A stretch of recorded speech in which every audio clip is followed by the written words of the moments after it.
bed the other day, couldn't sleep, had to get up early in the morning, and then all of a sudden I start. This is running back problems that everyone took for granted.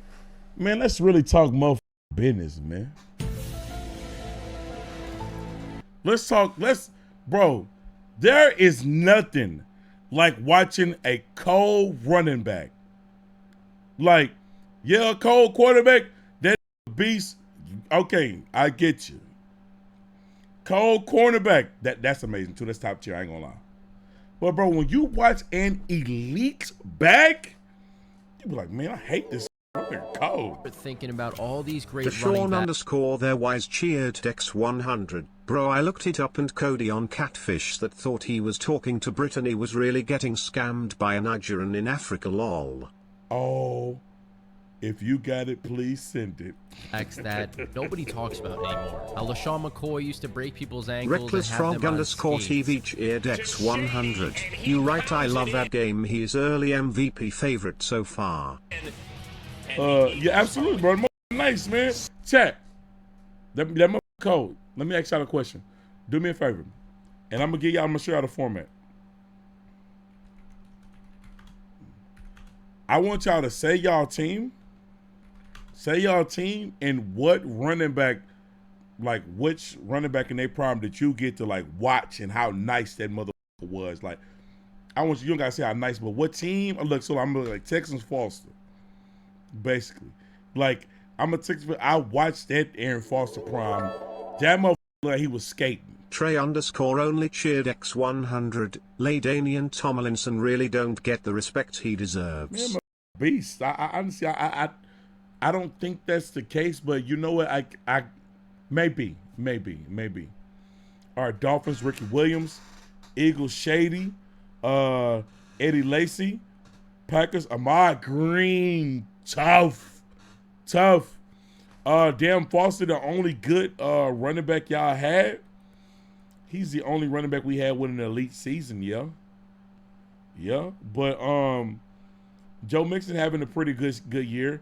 We've also had Lamar Miller who had a really goddamn good year. But that's the only elite back we had. Bro, we not an old franchise, man. 6. How Le'Veon Bell used to Bummer. You don't even root for your home team. They shut up. Pick apart defenses by hitting the hole at the perfect time. Root for Clinton Porter. Roethlisberger hands it to Bell, sticks the helmet down, and slithers in for the touchdown. First and goal to go for the Steelers. Reckless Frog _TV cheered X100. Priest Holmes don't get the respect he deserves. Stay healthy enough. These are Priest running back nice. primes that everybody it's 230. took for granted. Now, if you guys have ever played football or any sport for that matter, I know you go. Ron 314 cheered X100. Imagine if Jamal Charles didn't tear his ACL twice. Man, it was a beast. Once again to Mando for sponsoring today's video. Up first, we have a personal. Man, my mother dog, man. Listen. Man, my dog, I can tell you, I legit watched it from the start. I hated on this motherfucker, bro, real. But he went from me hating on him to, I ain't really hate him. I ain't hate him. I just wanted Steve Slayton to start, to me becoming a massive fan of this game. I'm telling you right now, Arian Foster is one of the damn smoothest running backs I've ever seen play the game. That zone run blocking scheme we had, this was looked like he was not running full speed, but he was getting away from it, bro. The was cold, man. Favorite of mine, Arian Foster. While he had to work his way up the Texans depth chart, earning only 54 carries in his rookie year, by the time the 2010 season came around, he was more than ready to make his mark on the league. Foster's running style made him one of the most interesting. Do I believe in UFOs? I think the government came out and confirmed them. It's true. They real, so I don't matter if I believe in them or not. They're all real. to watch in the early 2010s. His combination of strength and speed made him extremely difficult to stop, and he made even the most difficult plays appear effortless. Foster entered the 2010 season as Houston's starting running back, and it's safe to say that his prime kicked off this year as he had a statement game in the team's opening matchup against the Colts. He set the franchise record for most rushing yards in a game, finishing that matchup with 33 attempts for 231 yards and 3 touchdowns. Let me tell you what. Along with having the best... There's 2 Texas players I was wrong about. J.J. Watt and Arian Foster. Both of them quickly made me shut up. You'll never hear me slander any of these, man. Never. Stay on the ground. And I think, honestly, one of the dopest things that happened to me in this content creation was Arian Foster coming into the streams. He had been in shit, and I was like, look what the fuck is going on? In franchise history, Foster also set the mark for the second most rushing yards in a Week 1 game in NFL history, finishing only behind O.J. Simpson, who picked up 250 yards in Week 1. Wait, what? Arian Foster's been in the chats. Oh, I forgot with you, bro. The in the chats, bro. But you wouldn't know it's his name. The name Bobby Fino. He's just been talking. I'm like, I can't believe this, yo. Season against the Patriots. He simply could not be stopped, and he carried the Texans to an easy 34-24 win to open up the year. This was far from the only time that he earned a place in the Texans record books this season. In Week 4 against the Raiders, just 2 quarters after being benched, Foster set the record for the longest rushing touchdown in Houston's history, which was 74 yards at the time. Come on, man. A couple of records is cool. Yo, bring the breast cancer back, bro. Like with the pink in the NFL, bro. We losing recipes, man. Let's keep them. He was not satisfied with that. Foster kept his foot on the gas throughout the remainder of the regular season, and it could be argued that he was the best running back in the entire league that year. He was, bro. Rushing for 1,616 yards and 16 touchdowns, averaging 101 yards per game. Along with this, he picked up an additional 604 yards and 2 touchdowns as a pass catcher. This broke Priest Holmes' previous record for the most yards from scrimmage from an undrafted player in NFL history. To make these numbers even more impressive, he accomplished these stats. All right, you and he. 13 of soon as Shady McCoy come on, ooh, Shady not playing foul. 16 games. He went on to lead the league in rushing yards, rushing touchdowns, and rushing yards per game, which earned him a spot in the Pro Bowl, on the All-Pro First Team, and he even finished 3rd in Offensive Player of the Year voting, behind only Tom Brady and Michael Vick. Potentially due to the insane workload that he had in the 2010 season, Foster entered 2011 with a nagging hamstring injury that bothered him up until week number 4. I'd say it appeared that Foster was more than ready to go against the Steelers, though, as he made easy work of the team's elite rush defense. Foster finished that game with 155 yards on the ground, including a 42-yard touchdown run in a tough-fought 17-10. Give Matt Forte some respect. I always got respect for Matt Forte, bro. He was a dog. A dog, bro. A lot of times when the Chicago offense couldn't do nothing, get going, they was praying Matt helped them out. And guess what? There he go. And plus, like, I think that Matt's game and Arian Foster's game is they have some similarities in their game. But I both of them win. While these were far from his best numbers in a single game, this was the most yards a running back was able to pick up against the Steelers since 2003. Along with this, his 42-yard score in the 4th quarter was the longest rushing touchdown Pittsburgh had allowed since 2006. Foster finished the 2011 regular season with 1,224 yards and 10 touchdowns on the ground, which are extremely impressive numbers, especially considering that he was forced to miss 3 games throughout the season, mainly as a result of that nagging hamstring injury. He was named to his 2nd consecutive Pro Bowl and made an All-Pro 2nd team appearance. The Texans had a scary offense that year when everybody was healthy, featuring Foster and then the duo of Matt Schaub and... Bro, when I tell you that people looked at Texans as a serious threat to do something and make a deep playoff run, look at me and be like, shut the fuck up. Ain't nobody ever look at the Texans like that. Bro, I'm telling you, I was around. I seen how talked about the Texans preseason and everything. Bro, the Texans had one of the best offenses in the league at one time. Problem is, they didn't stay healthy at all, man. And then also as well, they had a deep goddamn defense as well. DBs was fucking shit, though. DBs was shit. But the Texans had They was treated with respect at a good moment, like at a point in time. Andre Johnson. The problem is that all three of them were rarely on the field at one time. Despite the three battling injuries throughout the season, they were still able to lead the team to a 10-6 record, making the postseason for the first time in Foster's career. The first round matchup against the Bengals. I'm still waiting on the game that make me feel the way this game made me feel. You know what? Maybe it might have got past last year with the Browns game. I think it might have got past the Browns game. Yo, when we won this game, oh my God, nigga. Houston looked absolutely dominant, taking the game by a final score of... Nigga, Matt Shaw wasn't in the game because he was hurt. We dealing with a nigga, TJ Yates. Who the fuck is TJ Yates, nigga?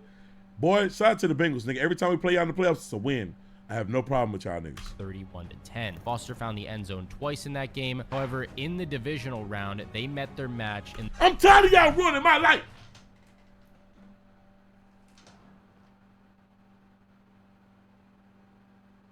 These niggas ruin my life, yo. Every time in the playoffs. These niggas spinning back for the Bengals. Let your division rival have their own, nigga. Just resubscribed for 17 months. Thank you for the 17 months sub, gang. Shit. Then, y'all steal our fucking players. I can't tell you how many Texans became Ravens and them niggas go over there and fucking hoop. Pisses me off. Then, Jacoby Jones, nigga. Boy, God rest his soul. Man, I ain't gonna lie, you one of my favorite players of all time. Love you. RP Jacoby Jones. Man, you a motherfucker. You know that? You gonna fumble that goddamn ball versus us in this game, and it was a bad fumble. Then you gonna take your motherfucking ass over there and win the Super Bowl hitting all kind of jiggy ass dances and shit. Then you got the nerve to bring your motherfucking ass last year in the playoff game, go to Baltimore, and they celebrate you as the legends. And nigga, you know you was a Texan first, nigga. You know that. The Baltimore Ravens. Shit had me sick. Despite the Ravens having an elite rush defense, Foster still had a very solid game on the ground, recording 132 yards and a touchdown. Foster, touchdown. I mean, he was trying, man. With Schaub sidelined with an injury and the team having to go with TJ Yates at quarterback, look at this bum. Really couldn't get much going. As a Patriots fan, Danny Woodhead was and still is one of the most underrated running backs. I hate any Patriots running back because y'all niggas, the Patriots could just fill anybody in there and they was low-key moving, bro. Like, you can name 3 to 4 running backs from the Patriots you think is underrated. I hated y'all Lego-ass team, nigga. Just plug and play the next nigga. This nigga get hurt, here come Vereen fucking cooking. I forgot it was one nigga too, he had a fucking mohawk. Here come this nigga cooking. Some fucking Legos, bro. I hated them niggas, bro. Couldn't get much going. The Texans defense did Look at all Brooks they could Reed in this one, but they still fell 20-13. The 2012 season saw the first and only time in his career that Foster was able to start in 16 games in a regular season. In Week 5 against the Jets, Foster became the 3rd fastest player in NFL history to accumulate 5,000 yards from scrimmage, with only Edgerrin James and Eric Dickerson reaching that milestone faster. He had another elite season. That's a good company. 1,424 Come on, yards man. and 15 touchdowns on 351 carries, going on to lead the league in both rushing touchdowns and carries. Of course, these numbers were good enough to give him a Pro Bowl appearance, and the Texans made a return to the postseason, finishing with a very strong 12-4 record. In the first they don't make running back like these no more. I mean, they come around every next Saquon's a beast. Henry, look at this, my nigga move. Defense and sent them packing early. He I'm finished the telling y'all, contest with 100 real shit. Shout out to the Bengals, man. We play out in the playoffs. Y'all gonna compete? 40 yards. I think we 3-0 versus y'all, 2-0 versus y'all, and a score on the ground. Saquon a beast. Foster gets it done. Touchdown, Houston. However, for the second straight season, they were stopped in the divisional round by the Patriots this time around. This was another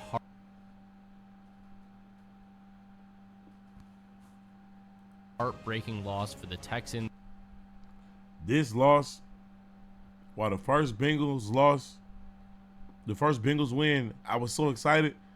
This loss hurt me, nigga. My cousin, I swear to God, let's set the tone. I believe this is the year. I could be mistaken. Somebody could fact check with the time. I don't know. I think this might be the time. I don't know. My cousin, we had to go somewhere, and we was at like a little hookah spot, bro. It was the first time I was going out somewhere and shit. And I'm watching the Texans lose, man. And the clock started to wind down. I realized we was losing. And them bitch ass niggas started playing this. All kind of bad bitches. Pass the hookah tips. You want Hennessy? Nah, girl, that Hennessy gave me a headache last week. Say, gang, you straight, little bro? Yeah, I'm good. Whole time this shit playing, I'm in this bitch like this.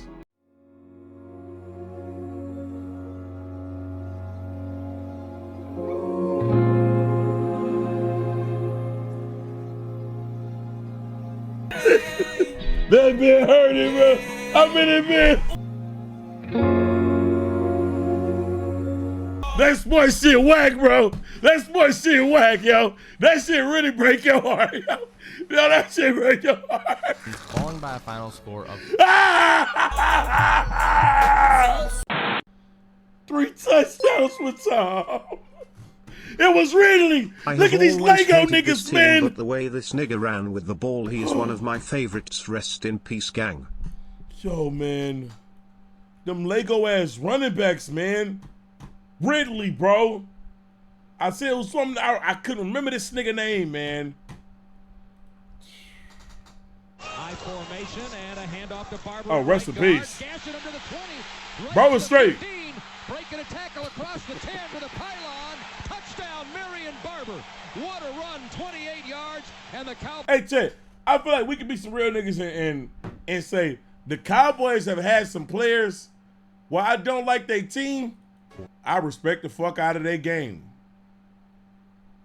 I'm being honest, bro. They got some players like that. Like, I do not like the Cowboys, but I cannot deny, nigga, you a beast.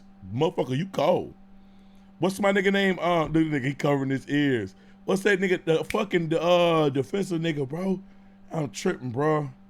The bald head nigga, man. That nigga was cold in a bitch, bro. Yeah, DeMarcus Ware. Let me tell you what, bro. It don't matter what the fuck you gotta say about the Cowboys, how much you can hate them. Your team played DeMarcus Ware. You was gonna know you're playing that nigga, bro. 41-28.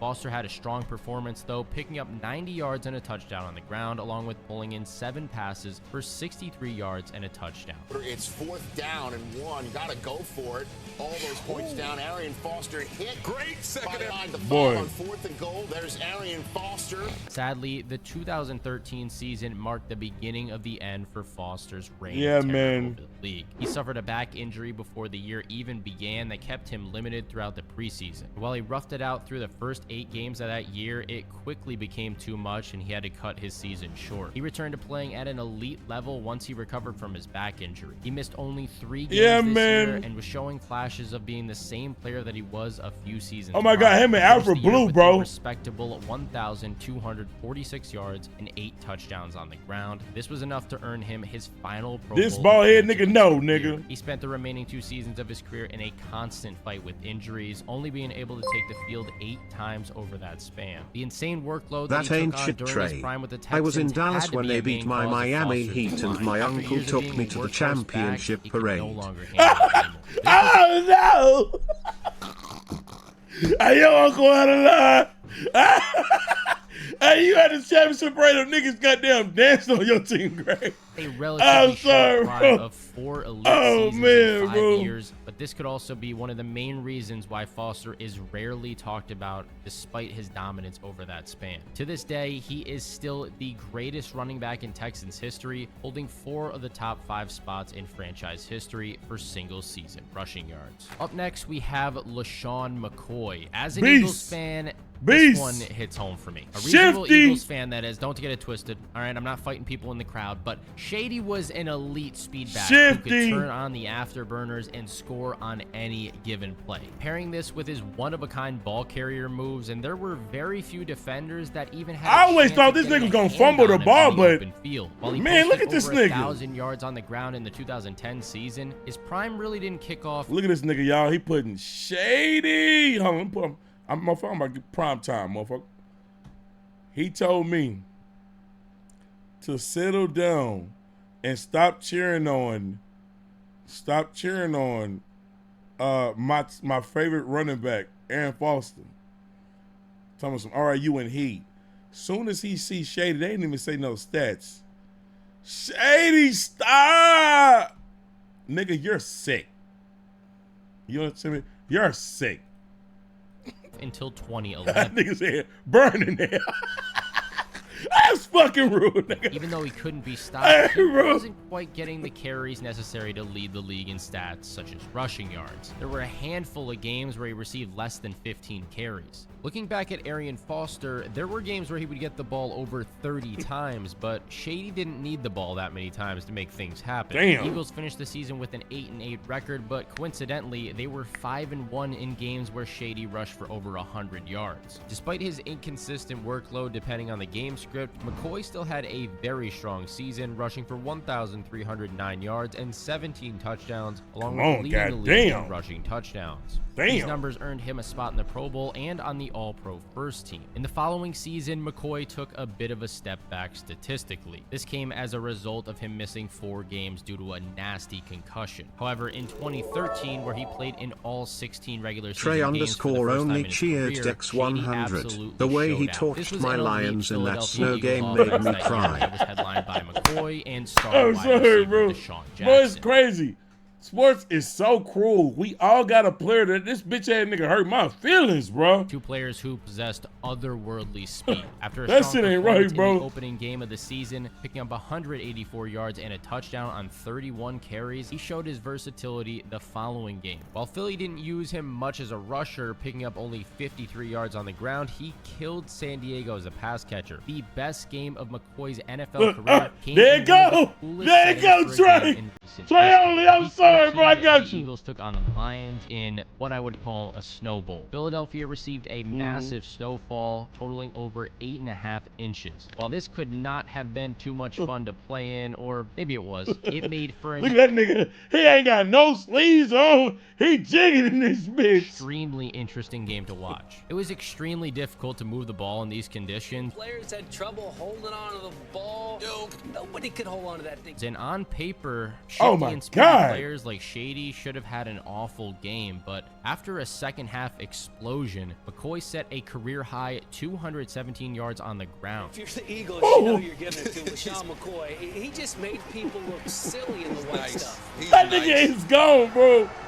Bro. Not only was this a career game for Shady, but it also set the Now why you cutting the clips?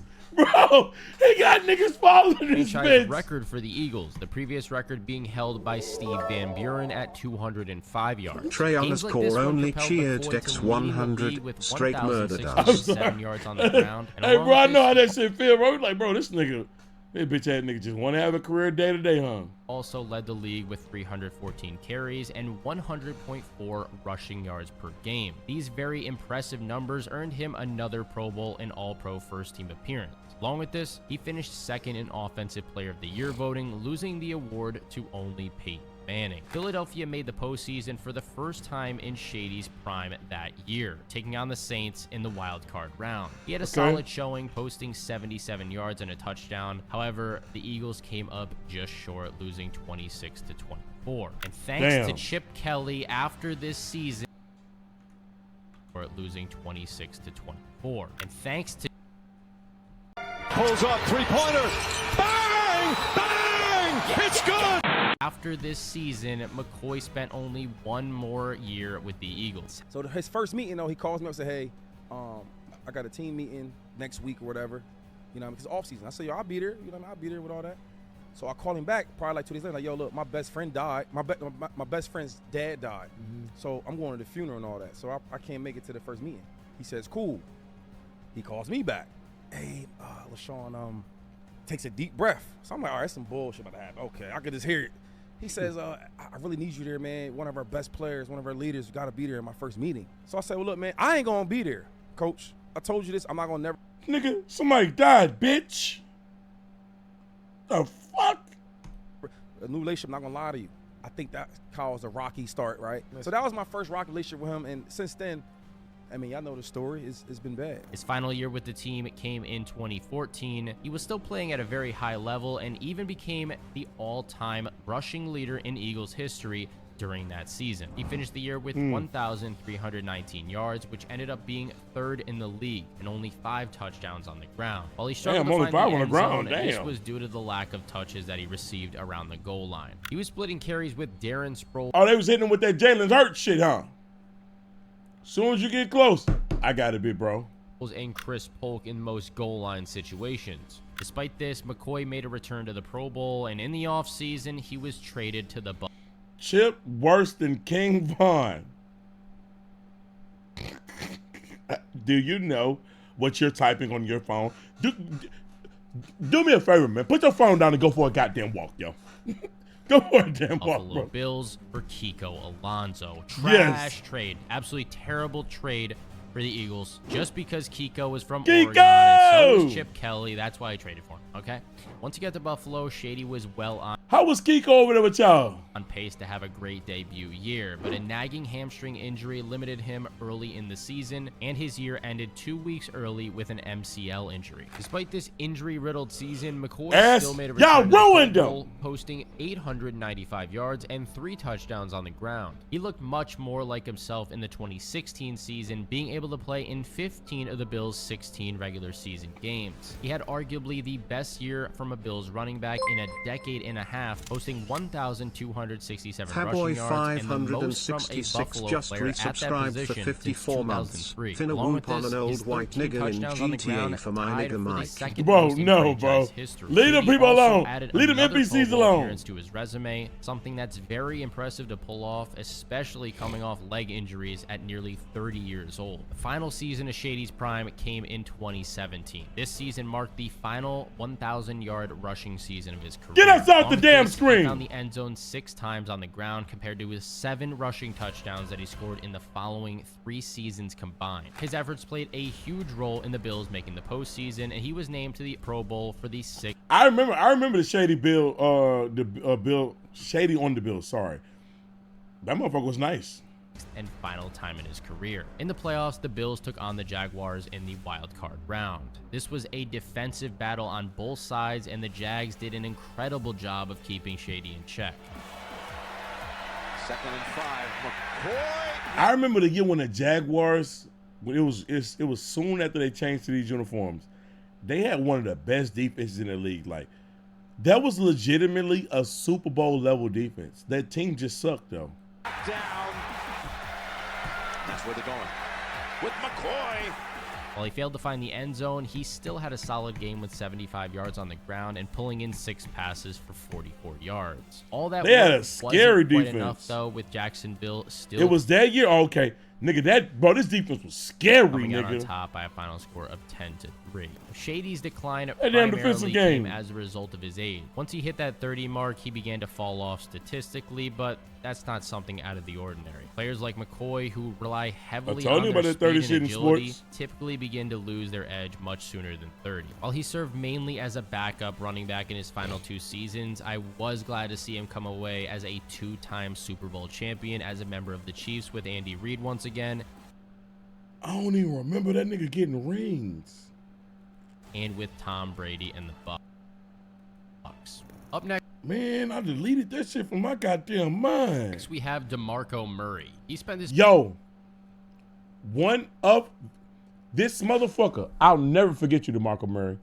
First of all, your dominant run, nigga, you was cooking. Second of all, he had the smallest run strides I've ever seen in somebody have and be nice. This nigga is taking baby steps. His first 2 years in the league, establishing himself as the starting running back for the Cowboys after being selected in the 3rd round. Look at this of the nigga. 2011 NFL draft. Bro, yes, it was crazy. Through his rookie season, a sprained foot messed up what should have been his first full season as the team's starter. He was forced to miss 6 games, but when he was back on the field, he showed flashes of being a truly special back. Touchdown! Throughout his prime, Murray was the center of some criticism for his running style, as it was just a bit unconventional. He almost strictly ran upright, making it easier for defenders to place a hit on him. However, this is what set Murray apart from other top talents at the position. He fully embraced this additional contact that his running style drew, and at many times it seemed like he even enjoyed it. Murray was a violent runner who at times looked like he could run through a brick wall if it was in front of him. He was also the missing piece at the running back position the Cowboys desperately needed to round out that high-powered offense that also featured the quarterback-wide receiver duo of Tony Romo and Des Bryant. He got his 2013 campaign off to a hot start in week number 3. School lost in the playoffs Thursday. What playoffs?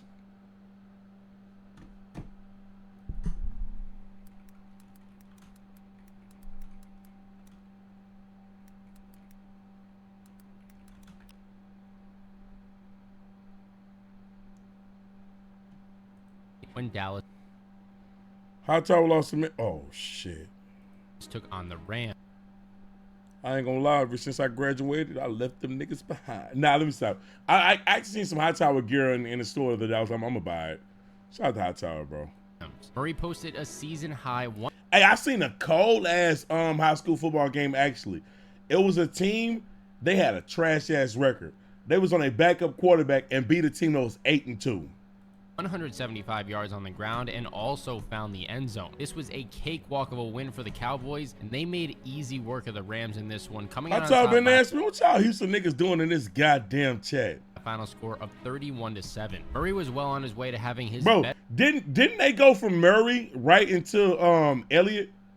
Season of his career. However, he was forced to miss 2 games following an MCL sprain in week number 6. Despite missing those 2 games, he still finished the regular season with 1,121 yards. Elite back to elite back. Fuck yeah. The first Pro Bowl appearance of his career. Despite the 2014 season being Murray's 4th in the league, it was the first in which he was able to start in all 16 games. He took full advantage of his health this season and took the league by storm. It could be argued that Murray was the best running back that short running motherfucker that season. While the Cowboys had a fair amount of weapons on the offensive side of the ball, Murray was a huge beneficiary he's a beast, of Dallas's elite offensive line and completely dominated the league. After the team's Week 8 loss to Washington, Murray broke Jim Brown's record for the most consecutive 100-yard rushing games to open up a season. This is a record that had been in place since 1958. However, his strongest showing of the season did not take place during the record-breaking stretch. Alfred Morris was nice on the Redskins, bro. Chicago Bears. Murray completely dismantled the Bears defense on that day, picking up an insane 179 yards and a touchdown on the ground.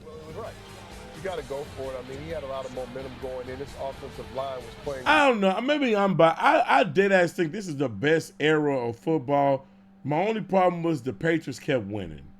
And I did admit, take the Patriots out. This era of football was fucking amazing, bro. So many good goddamn players. So many goddamn great moments. So many great games. It just was ruined by the exclamation mark on them bitch-ass Patriots. Well, the Cowboys came out on top by a comfortable 41-28 margin. By the time the regular season came to an end, Murray had racked up 13. With only 11 players dressed following suspension, this high school football team won 68-0. What?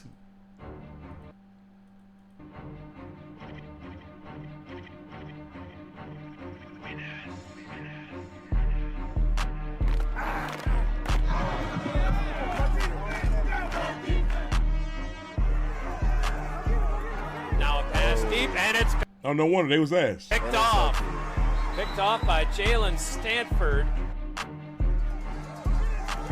And the pass is a touchdown. These niggas legitimately ran backyard football. You know, like, y'all just switch positions. You know what I'm saying? Like, all right, I'm quarterback this game, this side, next side I'm DB.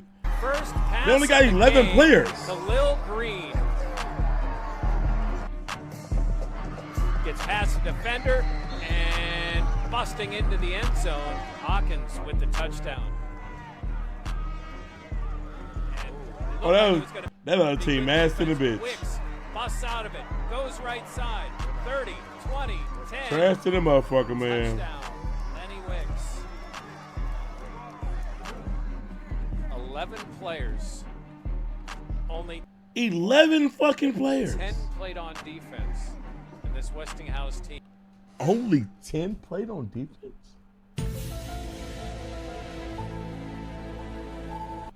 You're telling me you had an 11 to 10 advantage and you couldn't find the fucking open spot of the zone? Or maybe they only had 3 defensive line. You couldn't find the open gap to run the fucking ball? Y'all niggas suck. With a 68-0 win over Perry. And then you let them niggas score 68 fucking points. 13 touchdowns and 1,845 yards on the ground on 392 carries. He went on to lead the league in all 3 of these statistical categories. This earned him a 3 rush 7 in coverage. Fuck that, run that ball. Nigga, double these 3 niggas, double one of them 3 niggas, and run that motherfucking ball, nigga. another trip to the Pro Bowl, but he also made an appearance on the All-Pro first team, took down the Offensive Player of the Year award, and what is this nigga up to now? He one of them players that retired. You don't hear nothing from him no more. Aaron Rodgers and J.J. Watt. This incredible year on the ground from Murray played a huge role in the Cowboys making the playoffs for the first time in his career. There's a high school team that has not won a game since 2015 yet. My son won't be going there, bitch. Think I'm breeding losers?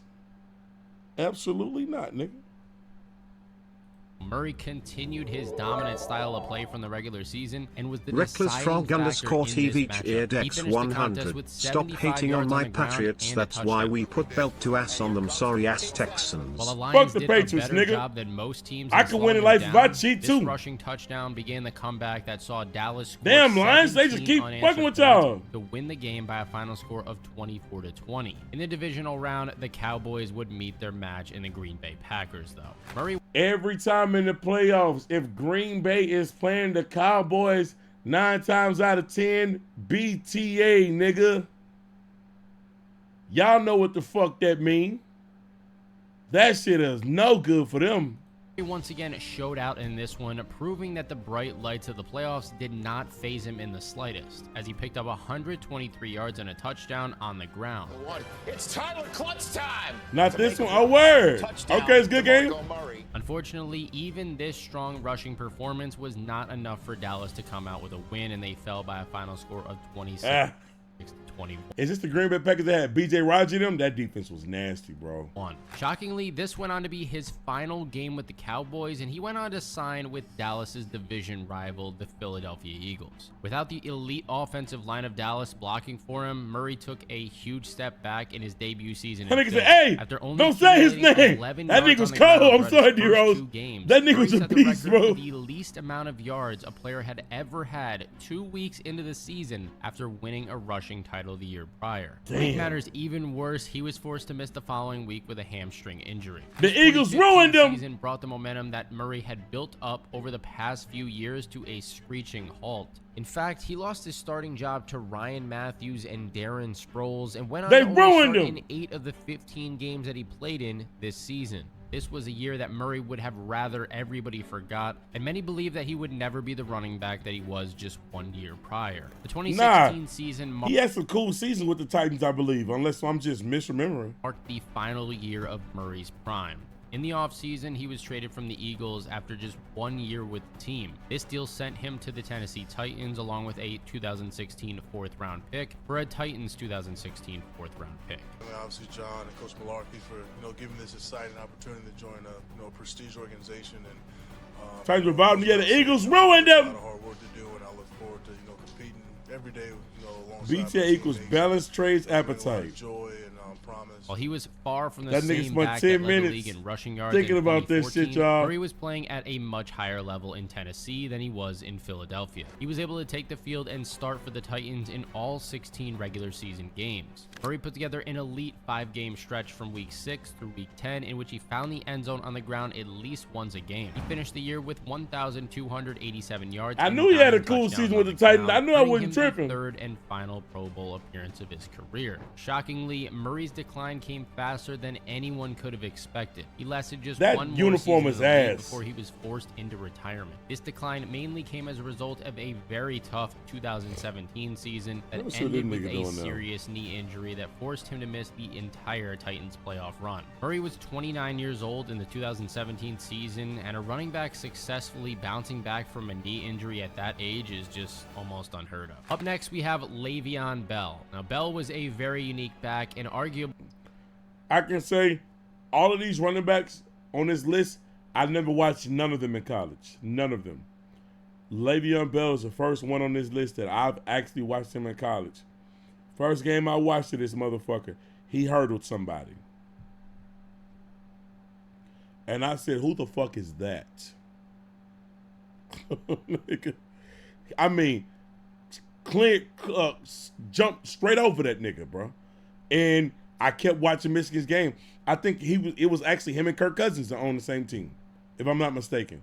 Motherfucker was cooking. Now, in the NFL, one of the most patient running backs I've ever seen.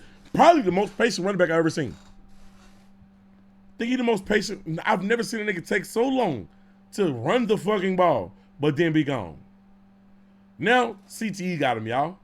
One of the most patient runners that the league had ever seen. He had a one-of-a-kind running style that saw him put his faith into the offensive line, drawing out his time in the backfield. That nigga be doing his line OnlyFans and arguing with goddamn aggressive. Shout out. Extremely quick and shifty back who also possessed the strength to run through opposing defenders if he needed to. His elite ability to make an impact in the passing game out of the backfield also made him one of the toughest backs in the league to defend during his prime. Now, Bell rounded out a very strong Pittsburgh Steelers offense that was led through the air by the duo of Ben Roethlisberger and Antonio This Steelers team was nasty, Despite having this elite talent surrounding him, Bell was capable of stealing the show time and time again. His prime officially started in the 2014 season. Look at this nigga, yo! Strong showing in his rookie year. Bell shared the backfield with LeGarrette Blount, who was it's another Mr. starting Punch. caliber player. Despite this, Bell entered the season as the team's starter and held onto that spot the rest of the year.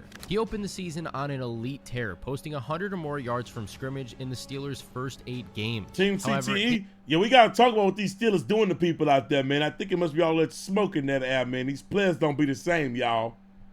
This ain't right. His best game on the ground, surprisingly, didn't come during that stretch. Oh my goodness. This performance came in Week 11 when the Steelers took on the Titans. Bell received a whopping 33 carries and made the most out of all of them. He finished this contest with 204 yards and a touchdown on the ground. Them factory. Reaches for the goal line. Rolled in for the touchdown. Despite his elite rushing performance, Pittsburgh only narrowly escaped with a 3-point win, 27-24. By the time the regular season came to an end, Bell had recorded 1,361 yards and 8 touchdowns on the ground, along with pulling in 83 passes for 854 yards and 3 touchdowns through the air. This earned him the first Pro Bowl appearance of his career. He was also named to the All-Pro first team and even finished 4th. Ryan Clark hitting him in practice. Yo, let me tell you, Ryan Clark is one of the players that I hear people talk about how nice he was. At the time when he played, I didn't realize that. And I think it was just because he played around so many Super Bowl talented guys, they overshadowed him in my eyes.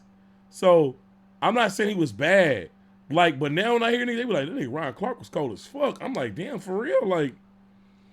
I just remember that nigga Marvin Harrison was, not Marvin Harrison, that's the fuck am I talking about? What's that nigga Harrison, whatever. That nigga was a damn problem. Casey was a problem. Palomalu, nasty as shit. Yeah, James Harris, thank you. Palomalu, cold as shit. Who that cornerback that was cold as fuck, y'all? I can't remember this nigga name. They had a cold ass cornerback.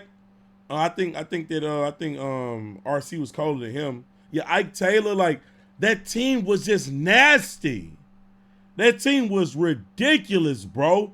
So I guess they overshadowed how nice he was for me. All right. Nigga, Larry, dog, that team was crazy, bro. Now, Joe Hayden was after this. Offensive Player of the Year voting behind only DeMarco Murray, Aaron Rodgers, and his teammate Antonio Brown. Bell's elite work on the ground played a huge Ron Clark role was in the sending Steelers niggas to making the ER? playoffs this Man. year. Sadly, he was unable to play in their wild card matchup against the Ravens due to a hyperextended knee. Had he been able to suit up, You got Joy Porter on them shits, like, but them teams is crazy, bro. But the Steelers fell by a final score of 30-17. Following his breakout season in 2014, the following year was a complete disaster for Bell. He initially faced a 4-game suspension that was cut down to 2 after he and Blunt were arrested on DUI and marijuana possession. Damn hooligans! After serving his 2-game suspension, Bell was only able to play in 6 games before the injury bug caught up with him once again. This time, he suffered a torn MCL on an ugly... Yo, Shazier. Ryan Shazier. Well, I'm pretty sure that's a crazy screenshot. hit from Vontaze Burfict that brought his season to an early... Yo, Shazier was a fucking beast, bro. Oh my goodness. Like, unfortunately, because of the injury, he's like kind of affected his walking. Well, I think he was paralyzed for a while. Man, that nigga was a beast, bro.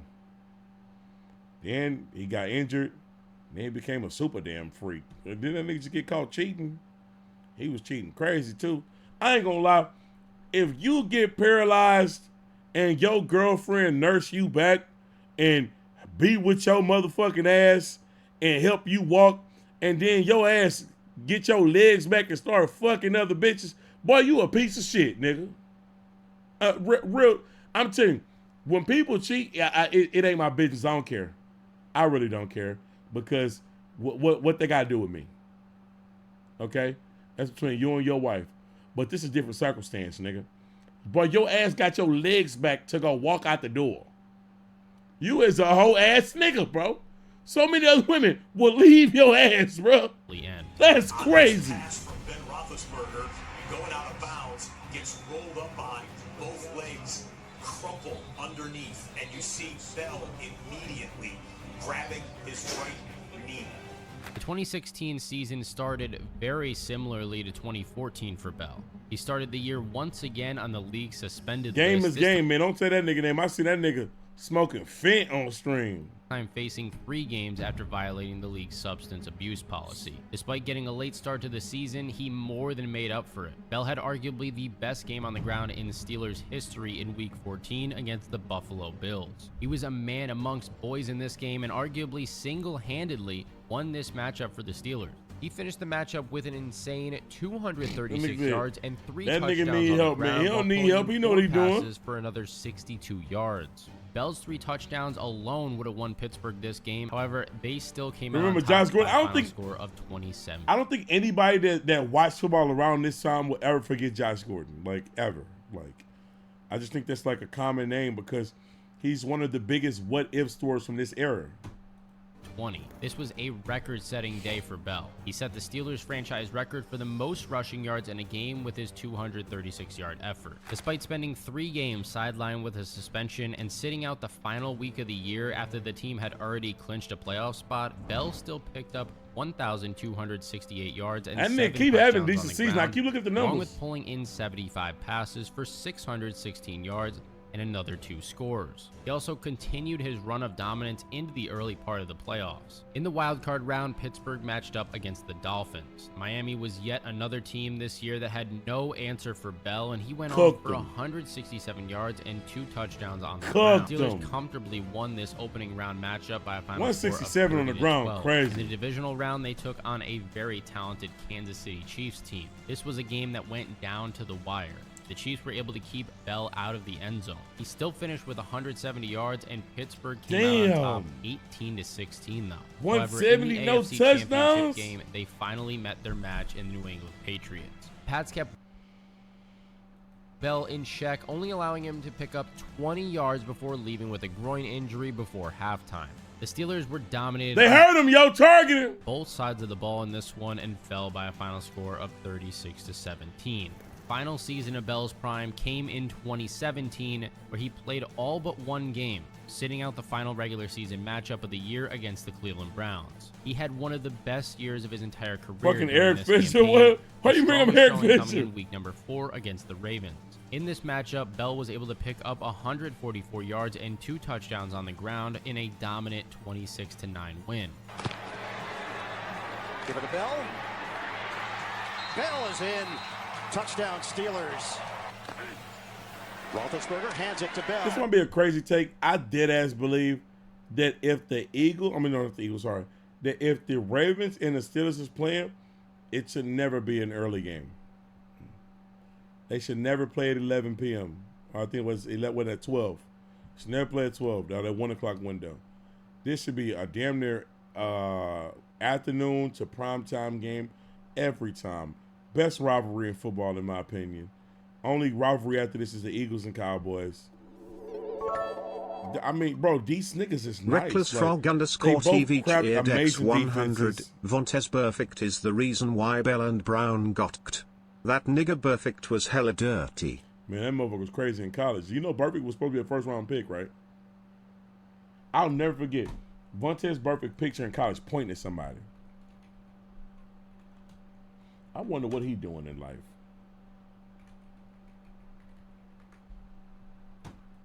This is how you know he was a crash out, y'all. This is Vontaze Perfect. This motherfucker was crazy. I mean, he is a player. He's streaming. Word? What the fuck? This nigga could have played in almost any era of football. I believe it. This nigga was crazy. This motherfucker was supposed to be a first-round pick. He was tripping so much in college, he went undrafted with all that talent. What's that nigga Twitch? I'm going to have to watch that nigga. Sticks the helmet down and slithers in for the touchdown. Look what he doing, yo. Imagine lining up. You're lining up to strike the ball. This nigga is pointing at you like this, yo. And y'all thought he was going to be normal in the NFL? I watched this nigga. I knew of this nigga. I knew he wasn't going to be normal. I knew he was going to get somebody who got down CTE, bro. This nigga was crazy. Bro. He was an absolute workhorse back this season. By the time the regular season came to an end, he had racked up a league-leading 321 carries for 1,291 yards and 9 touchdowns. This earned him his final spot in the Pro Bowl and on the All-Pro first team. In the playoffs, the Steelers found themselves on the wrong side of a shootout against the Jaguars. That's way before Darnold. Is that Sanchez? I think that's Matt. I think that's Sanchez.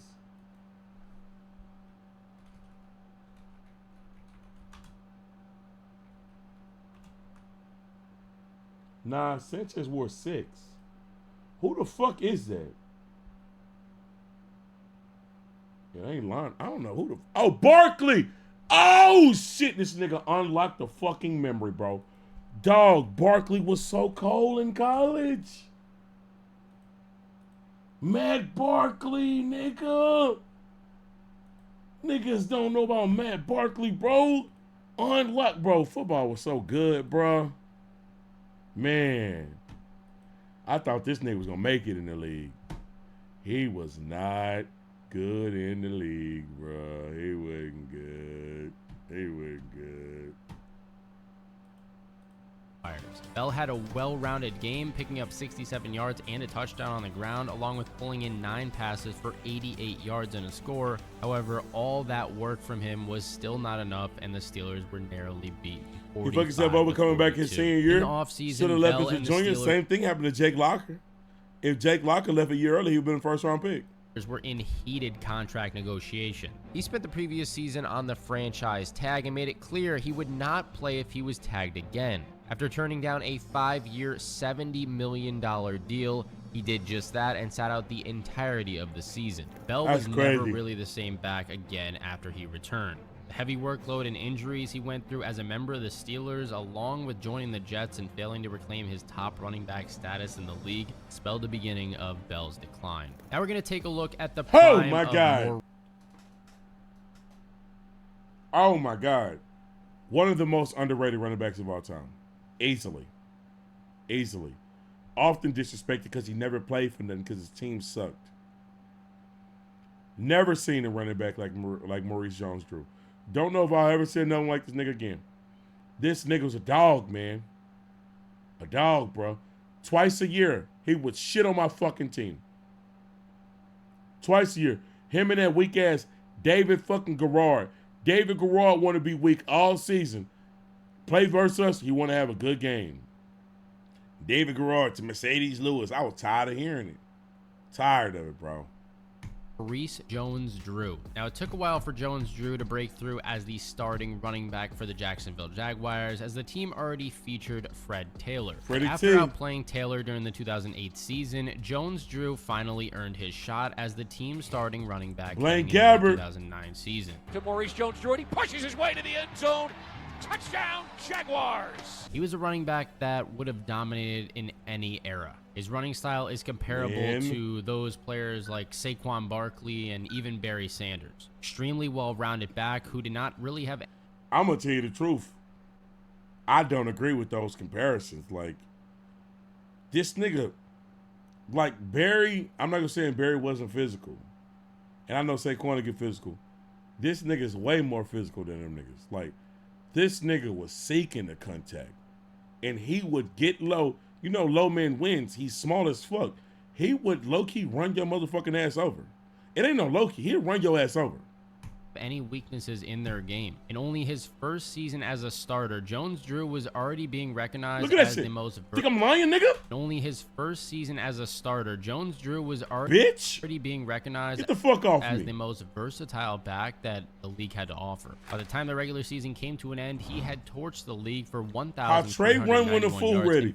No, I'm not, nigga. Relax. All right, 96, nigga. 74 yards and a touchdown as a pass catcher. All those efforts earned him the first Pro Bowl appearance of his career. Doug Martin's at the Mighty Mouse, nigga. Jones-Drew made a decision that likely had dire impacts to his career later down the line. He suffered a torn meniscus in his left knee early into training camp. However, after waiting as long as he did to earn that starting spot for the Jags, paired with the success that he saw the previous year, he was not just going to give up that spot. Shockingly, he went on to play 14 games that season and only sat out the final 2 games of the year. While you would expect that this injury would cause him to take a huge hit statistically, this was actually far from the case. Despite missing 2 more games and playing on a torn meniscus, Jones-Drew had somewhat similar numbers to his 2009 campaign. His rushing touchdowns being the only area of his game that took a major hit that year. He finished the regular season with 1,324 yards and 5 touchdowns on the ground, along with 317 yards and 2 touchdowns. Only 5 touchdowns, disrespectful. 34 receptions.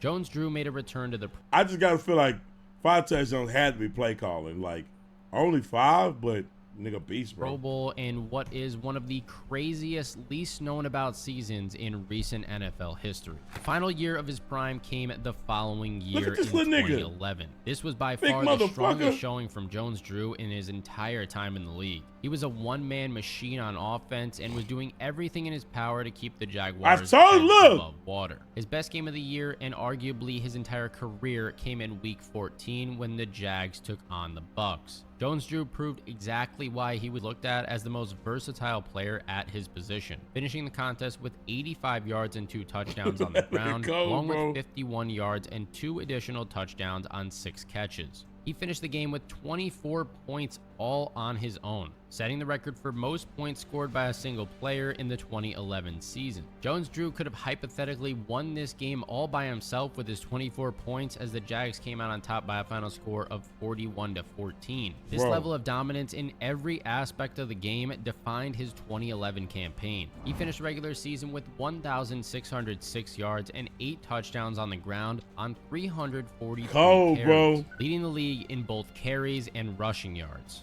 Along with this, he picked up an additional 374 yards and 3 touchdowns on 43 receptions. This earned him a spot in the Pro Bowl along with an All-Pro first team nod. In the 2012 season, Jones-Drew suffered a broken foot that he once again attempted to return early from. However, unlike his meniscus injury, this was an injury that he could not simply power through, and he was sidelined after playing in just 6 games. This injury spelled the beginning of his decline and more or less the end of Jones-Drew's career. career. This toughness that defined him as a player was ultimately his downfall in the long run. Had he taken the meniscus injury or the broken foot a bit more seriously, there's definitely a chance that his prime could have lasted a bit longer. But on the flip side of things, he might have never gotten that starting. This nigga used to whoop the Texans' ass, bro. I was so tired of this nigga, spot bro. back, so two sides to every story. Ultimately, the short length of Jones-Drew's prime, paired with the fact that he was playing for a struggling Jaguars team, is the ultimate reason AFC South running back getting no love. I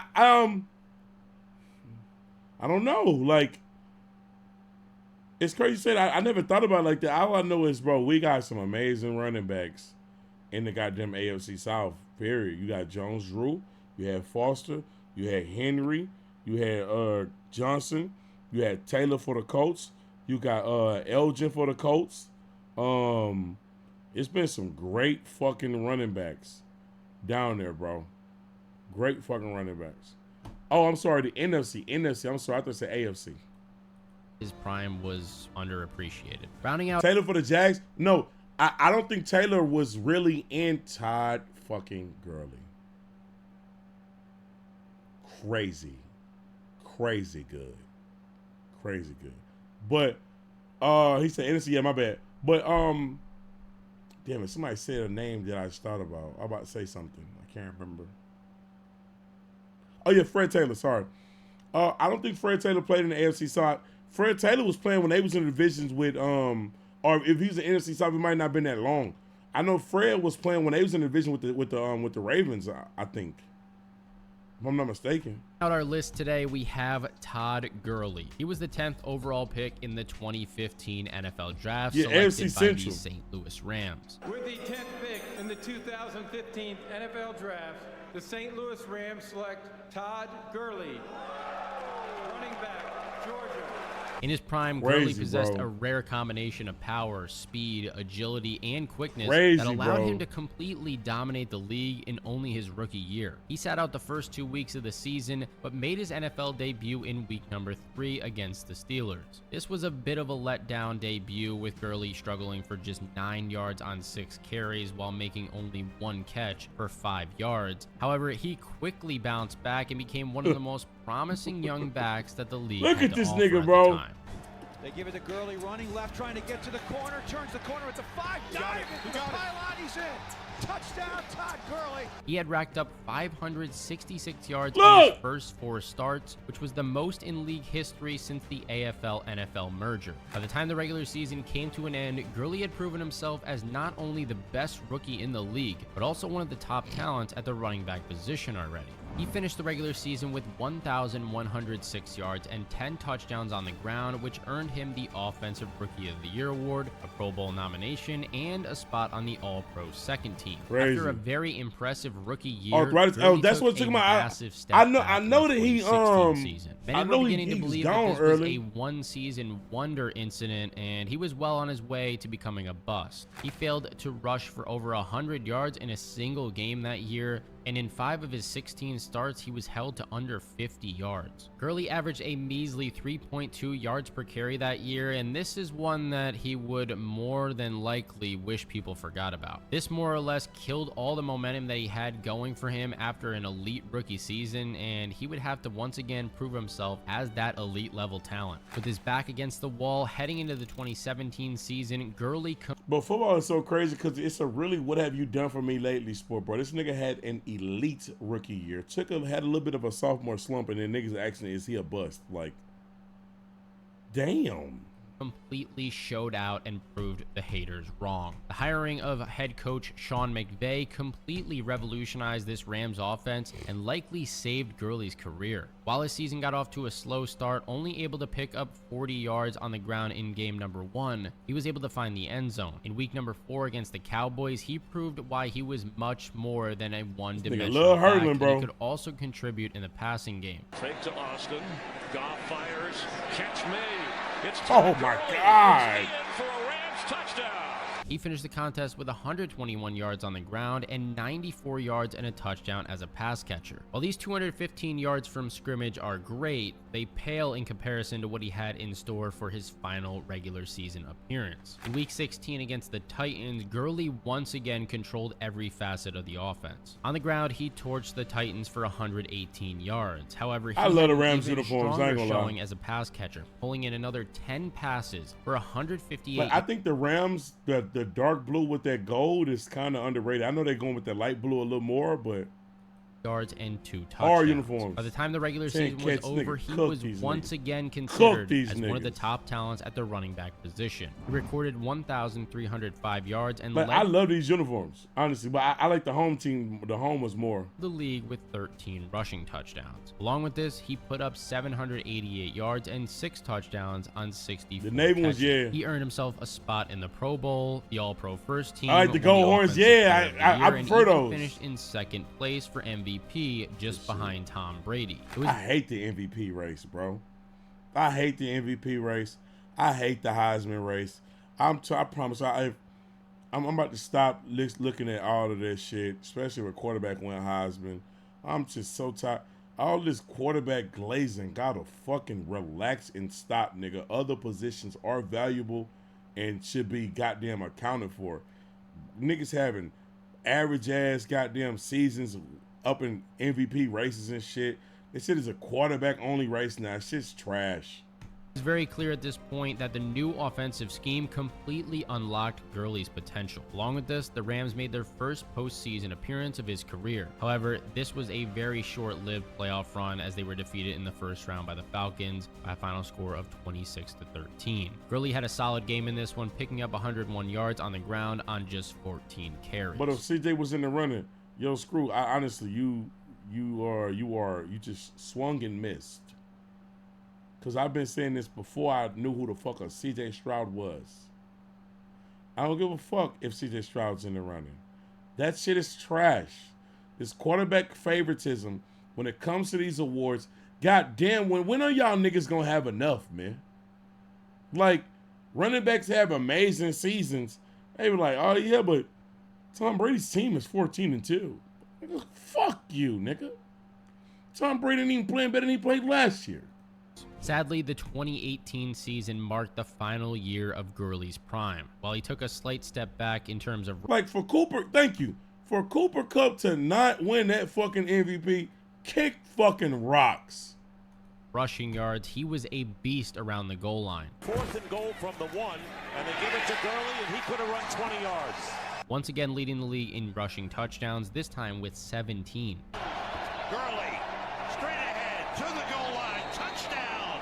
He made a return to the Pro Bowl and the All-Pro First Team, and the Rams were one of the most hyped-up teams in the entire league. They lived up to this hype as well, taking down the Dallas Cowboys in the divisional round of the playoffs 30-22. Let go.